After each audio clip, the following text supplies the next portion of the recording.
আসসালামু আলাইকুম, সবাই কেমন আছেন? তো এখানে আমি শিং মাছ দিয়ে আলু দিয়ে একটা ভুনা করব। তো এর জন্য এখানে আমি কড়াই বসিয়ে তেল, পেঁয়াজ আর মরিচটা দিয়ে দিলাম। তো দিয়ে এটা একটু ভেজে নিব। তো এরপরে স্বাদ অনুযায়ী লবণ দিয়ে দিলাম। দিয়ে এরপরে এখানে কিছুটা আলু দিয়ে দিব। তো আলুটাও একটু তেলে ভেজে নিচ্ছি। তো এরপরে আদা আর রসুন বাটাটা দিয়ে দিব।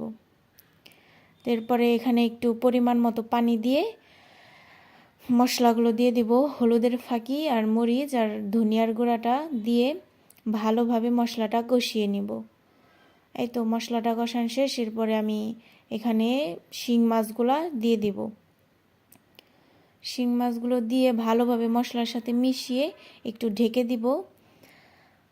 তো আমার মাছগুলো কষানো শেষ। তো এখানে আমি ঝোলের পানিটা দিয়ে দেব। ঝোলের পানিটা দিয়ে ভালোভাবে একটু নেড়ে চেড়ে ঢেকে দিব। তো এই তো ফাইনালি আমার তরকারি রান্না শেষ।